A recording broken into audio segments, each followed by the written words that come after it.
أعوذ بالله من الشيطان الرجيم. بسم الله الرحمن الرحيم.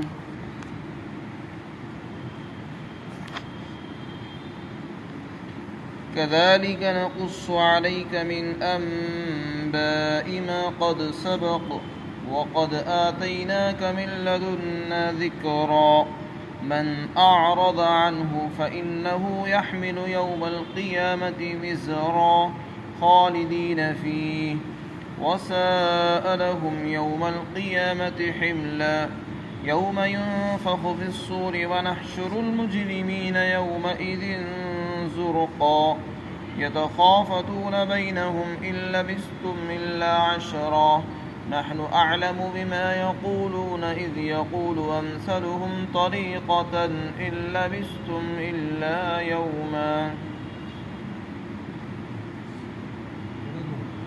اور اسی طرح ہم آپ کے سامنے وہ واقعات اور خبریں بیان کرتے ہیں جن کے قصے اس سے پہلے گزر چکے ہیں، اور ہم نے یقیناً آپ کو اپنے پاس سے ایک نصیحت نامہ عطا کیا ہے.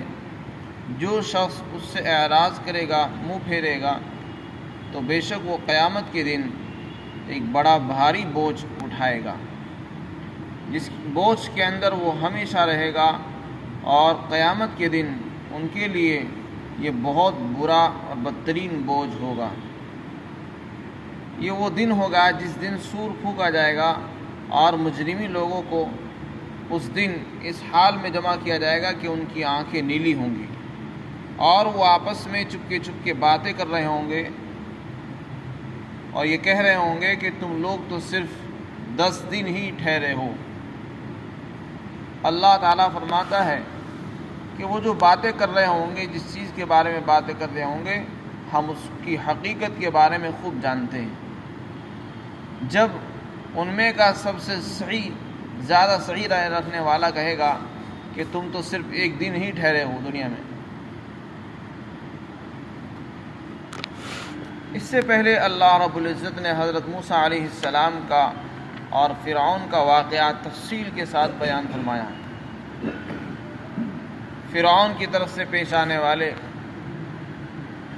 واقعات اور موسیٰ علیہ السلام کے معجزات کا بھی بیان ہوا. اب یہاں پر اللہ رب العزت فرماتے ہیں کہ دیکھو، نہ تو آپ موسیٰ علیہ السلام کو جانتے ہیں، نہ آپ نے ان کے حالات کو دیکھا ہے، نہ اس زمانے میں آپ موجود تھے، اور نہ فرعون کو آپ نے دیکھا ہے، اور آپ پڑھے لکھے بھی نہیں ہیں کہ آپ نے کسی کتاب سے پڑھ کر لوگوں کے سامنے حضرت موسیٰ کا قصہ سنا دیا ہو. نہ آپ خود پڑھے لکھے آدمی ہیں، اور نہ ہی آپ نے موسیٰ علیہ السلام کا زمانہ پایا ہے. ہزاروں سال کے بعد آپ کی زبان مبارک سے اتنا قدیم واقعہ اگر بیان کیا جا رہا ہے تو یہ اس بات کا واضح ثبوت ہے کہ آپ نبی برحق ہیں. اس لیے کہ بغیر وحی کے ہزاروں سال پہلے پیش آنے والے واقعے کو ایک ایسا انسان بیان کر ہی نہیں سکتا جو خود بھی پڑھا لکھا نہ ہو اور اس نے کسی سے سنا بھی نہ ہو، اور نہ ہی اس نے ان لوگوں کا زمانہ پایا ہو جو اس سے پہلے گزر چکے ہیں.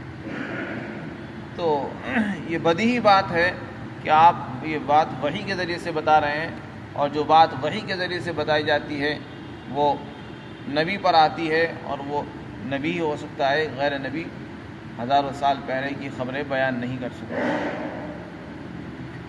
تو یہاں پر آپ کی نبوت کی واضح دلیل اللہ رب العزت نے بیان فرمائی، اور یہ بتایا کہ ہم آپ کو یہ قصے سنا رہے ہیں جو اس سے پہلے قوموں کے اندر پیش آئے. قرآن کریم میں پچھلی قوموں کے واقعات کا بیان اسی لیے ہوتا ہے تاکہ لوگ ان سے عبرت حاصل کریں، نصیحت حاصل کریں، اور ان کو بیان کرنے کا ایک مقصد آپ کی نبوت کو بھی ثابت کرنا ہے، کیونکہ آپ نے ان کو دیکھا نہیں اور پھر بھی آپ ہزاروں سال پہلے واقعات کو بیان فرما رہے ہیں، تو یہ اس سے آپ کی نبوت اور پختہ ہو جاتی ہے. اسی طریقے سے پھر آگے اللہ رب العزت ارشاد فرماتے ہیں کہ ہم نے آپ کو ایک نصیحت نامہ دیا ہے. نصیحت نامے سے مراد ہے قرآن کریم. قرآن سراپا نصیحت ہے، عبرت ہے، جو بھی اس کو پڑھتا ہے دیکھتا ہے اس سے لوگوں کو عبرت حاصل ہوتی ہے، پچھلے قوموں کے واقعات پڑھنے سے عبرت ہوتی ہے، ان پر جو اللہ کا عذاب آیا جب آدمی اس کو پڑھتا ہے تو وہ پھر اپنی زندگی کو صحیح کرتا ہے، درست کرتا ہے، اگر اس کے اندر واقعتاً اصلاح کا جذبہ ہو۔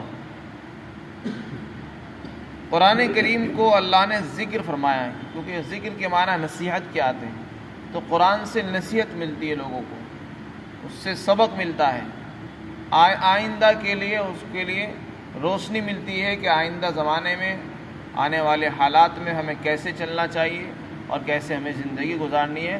یہ سارا طور اور طریقہ قرآن پڑھنے سے، قرآن کو سننے سے، قرآن کے درس میں بیٹھنے سے یہ چیزیں ملتی ہیں۔ تو مسلمانوں کی اب ذمہ داری یہ ہے کہ اللہ نے ان کو اتنی مقدس کتاب عطا فرمائی ہے جس پر انہیں فخر ہے، تو اس قرآن کے ساتھ ان کا تعلق مضبوط ہونا ضروری ہے۔ جو آدمی اپنے آپ کو مسلمان کہے اور قرآن کے بارے میں وہ جانتا نہ ہو، نہ قرآن کو سمجھتا ہو، نہ اس کے سمجھنے کی کوشش کرتا ہو، تو وہ کیسا مسلمان ہو جب وہ اپنے قرآن کو نہیں جانتا؟ دنیا کی خبریں پڑھتا ہے، دنیا والوں کی کتابیں خوب پڑھتا ہے، جھوٹی خبریں سچی خبریں پڑھتا ہے، اخبارات بھی خوب پڑھتا ہے اور ہر چیز کو وقت دے رہا ہے، لیکن قرآن نہیں پڑھتا۔ مسلمانوں کو آج جس چیز پر فخر ہے تو وہ قرآن ہی ہے۔ ہمارے پاس جو دولت ہے وہ کسی کے پاس نہیں ہے، یہ قرآن وہ کتاب ہے کہ اس سے بڑی کوئی کتاب نہیں ہے۔ یہ اللہ کی ذات سے نکلا ہوا کلام ہے اور یہی ہمارا سرمایہ ہے۔ اسے ہمیں محفوظ بھی رکھنا ہے اور اسے ہمیں اپنی زندگی میں اتارنا ہے اور اس کو پڑھنا ہے، اس کی تلاوت بھی کرنی، اس پر ایمان لانا، اس کو دوسروں تک پہنچانا، اس کو سمجھنا، یہ سب اس کے حقوق ہیں۔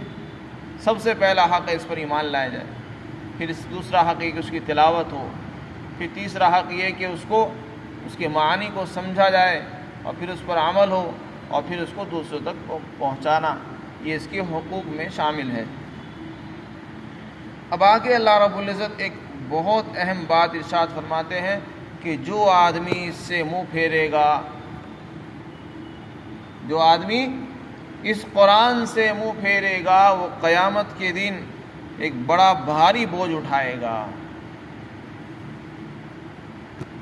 ویسے تو جو آدمی گناہ کرتا ہے تو وہ گناہ بوجھ ہی ہوتے ہیں۔ قیامت کے دن گناہگاروں کے سروں پر گناہوں کا بوجھ لدا ہوا ہوگا اور ان گناہوں کے بوجھ کی وجہ سے کہیں جا نہیں سکیں گے، وہ ایک ہی جگہ جمے رہیں گے اور عذاب میں ہی گرفتار رہیں گے۔ تو کسی انسان پر کوئی بوجھ لاد دیا جائے وہ تو ایک الگ ہی، وہ خود ہی اس کے لیے سزا ہوتی ہے، اور گناہگاروں پر جہنم میں اوپر سے گناہوں کا بوجھ لدا ہوا ہو تو اس سے بڑی سزا اور کیا ہوگی۔ اللہ تعالیٰ فرماتے قیامت کے دن یہ لوگ بوجھ کے اندر لدے ہوئے ہوں گے اور اپنے بوجھ کو اٹھائے ہوئے ہوں گے۔ یہاں اعراض سے مراد ہے قرآن سے منہ پھیرنا۔ قرآن سے منہ پھیرنے کی کئی شکلیں اور صورتیں ہو سکتی ہیں۔ نمبر 1، کوئی آدمی قرآن پر ایمان ہی نہیں لاتا، قرآن کو اللہ کی کتاب نہیں مانتا ہے، تو یہ تو سب سے بڑا گناہ ہے، اس کا نام ہے کفر۔ اور اسی طریقے سے قرآن سے اعراض کرنے میں یہ بھی شامل ہے کہ آدمی قرآن سے منہ پھیر لے، یعنی اس کی تلاوت نہ کرتا ہو۔ حضرت مفتی شفیع صاحب نے لکھا ہے کہ قرآن سے اعراض میں یہ بھی داخل ہے کہ قرآن پڑھتا تو ہے لیکن دل کے ساتھ نہیں پڑھتا، توجہ سے نہیں پڑھتا، لاپرواہی سے پڑھتا ہے۔ آپ نے یہ بھی لکھا ہے کہ جو آدمی قرآن پڑھتا تو ہے لیکن اس پر عمل نہیں کرتا۔ تو قرآن سے اعراض کی کئی شکلیں ہیں۔ قرآن کو سمجھنا، اس پر ایمان لانا، اس کی تلاوت کرنا، یہ سب اس کے حقوق میں داخل ہے۔ اس سے اعراض کرنا یہ بڑا گناہ ہے، اور سب سے بڑا اعراض یہ ہے کہ آدمی اس پر ایمان ہی نہ لائے، اس کو اللہ کی کتاب تسلیم نہ کرے، اس کا انکار کر دے۔ قرآن کی کسی ایک آیت کا انکار یہ پوری کتاب کا انکار ہے۔ تو جو ایسا کرے گا، اللہ تعالیٰ فرماتے قیامت کے دن وہ ایک بڑا بھاری بوجھ اٹھائے گا اور اسی بوجھ کے اندر ہمیشہ اسی میں رہے گا، اور یہ بہت برا بوجھ ہوگا قیامت کے دن اس کے لیے۔ ظاہر سی بات ہے یہ جو وعید بیان کی جا رہی ہے یہ اسی کے لیے ہوگی جو قرآن سے انکار کرتا ہوگا، قرآن پر ایمان نہیں لاتا ہے۔ اور جو لوگ قرآن کی تلاوت سے اعراض کرتے ہیں، حدیث پاک کے اندر ان لوگوں پر بھی وعید ارشاد فرمائی گئی ہے۔ فرمایا آگے کہ یہ اس دن ہوگا جس دن سور پھونکا جائے گا۔ سور 2 مرتبہ پھونکا جائے گا۔ پہلی مرتبہ سور پھونکا جائے گا تو سب لوگ زمین والے آسمان والے مر جائیں گے۔ حدیث پاک کے اندر آتا ہے کسی شخص نے پوچھا یا رسول اللہ سور کیا چیز ہے؟ آپ نے کہا کہ سینگ ہے، یعنی سینگ جیسی کوئی شکل ہے، اس کی کیا حقیقت ہے وہ تو اللہ ہی جانتا ہے۔ فرشتہ جب اس میں پھونک مارے گا تو اس کی آواز کی وجہ سے سارے انسان، زمین والے اور جنات سب مر جائیں گے، اور پھر اس کے کئی سال کے بعد، تقریباً 40 سال کے بعد دوسری مرتبہ سور پھونکا جائے گا تو سب زندہ ہو جائیں گے۔ اس آواز کی وجہ سے سب زندہ ہو جائیں گے اور اس آواز کی طرف کو چل لیں گے، دوڑتے ہوئے بھاگیں گے۔ تو یہاں دوسرا سور مراد ہے، جس کو نفخہ ثانیہ بولتے ہیں۔ تو یہ سب جو انجام ہوگا یہ اس وقت ہوگا جبکہ دوسری مرتبہ سور پھونکا جائے گا اور مجرم لوگوں کو اس دن جمع کیا جائے گا۔ قرآن کریم میں اسی صورت کے اندر آگے اللہ رب العزت نے قرآن سے اعراض کرنے والوں کی وعید ارشاد فرمائی کہ جو آدمی میرے ذکر سے اعراض کرے گا، یہاں بھی ذکر سے مراد قرآن کریم ہی ہے اور آپ صلی اللہ علیہ وسلم کی ذات بھی ہو سکتی ہے۔ تو جو آدمی قرآن سے منہ پھیرے گا اس کے لیے ایک دنیا کا عذاب ہے اور ایک آخرت کا عذاب ہے۔ دنیا کا عذاب یہ فرمایا کہ اس کی معیشت اور زندگی تنگ ہو جائے گی، اس کی زندگی انتہائی تلخ اور تنگ ہو جائے گی، زندگی کا مزہ اس کو نہیں ملے گا، زندگی کا لطف اور سکون اس کی زندگی میں نہیں ہوگا جو آدمی قرآن سے اعراض کرے گا۔